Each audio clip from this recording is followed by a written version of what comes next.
कि बिहार एक बहुत इंपॉर्टेंट राज्य है और भारतीय जनता पार्टी की जो सबसे कमजोर नब्ज है वो बिहार है।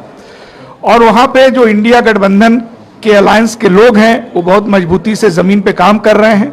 और पिछले एक हफ्ते में राजग गठबंधन में जिस तरह से उसके जो बिहार के पार्टनर हैं उनमें एक असंतोष दिख रहा है। हमें लगता है कि बिहार में समय से पहले चुनाव हो जाएंगे। इस चुनाव के लिए कांग्रेस पार्टी और इंडिया गठबंधन तैयार है और मुझे लगता है कि जैसे जैसे घटनाक्रम और आगे बढ़ेगा चीजें और भी ज्यादा फेवर में कांग्रेस पार्टी और इंडिया गठबंधन के पक्ष में बिहार में आएंगी।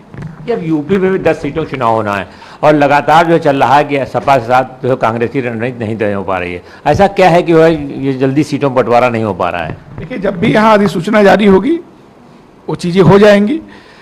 आप देखिए, गुस्सा और फ्रस्ट्रेशन योगी आदित्यनाथ जी में है क्योंकि उनको इस कह दिया गया है अमित शाह जी के तरफ से कि अब हम आगे आपको नहीं बचा पाएंगे, बहुत हमारे ऊपर भी दबाव है। अगर आपने 10 में से 5 सीटें नहीं दी तो फिर आपको हम बचा नहीं पाएंगे। अब कोई भी ऐसा काम तो योगी जी ने किया नहीं है कि उस काम के नाम पे वोट मांगे।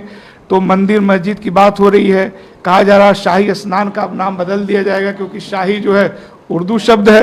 मेरा कहना है सबसे पहले इसकी शुरुआत अमित शाह का नाम बदल के आप लोग कर दीजिए, उनका भी कुछ नाम इस तरह कर दीजिए।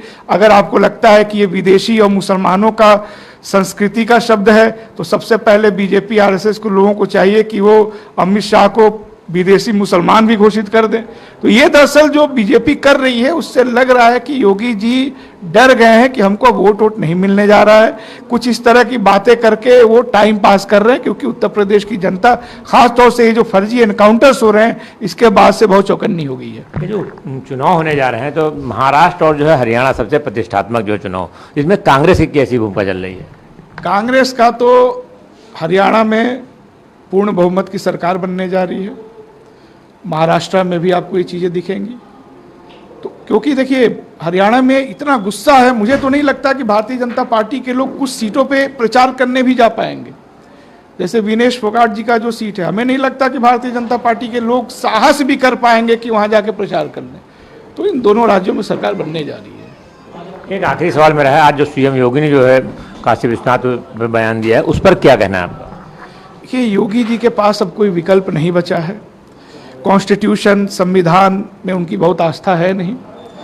अगर होती तो उनको पता होता कि जब कोई मामला सब जुडिस होता है, जुडिशरी में होता है, तो उस पर कोई टिप्पणी नहीं की जाती है। जब आप इस तरह कुछ बोलते हैं तो एक तरह से आप जुडिशरी पे दबाव बनाते हैं कि आपको किस तरह का जजमेंट देना है।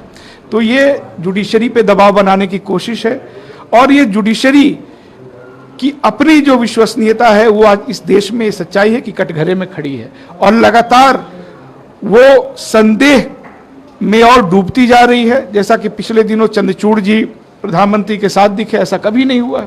हमारे यहाँ जो विधायिका है, कार्यपालिका है और जो जुडिशरी है, इसकी शक्तियों को अलग रखा गया है, उनको बैलेंस बनाने के लिए एक दूसरे से अलग रखा गया है। लेकिन ऐसा लगता है कि तीनों संस्थाएं एक हो गई हैं।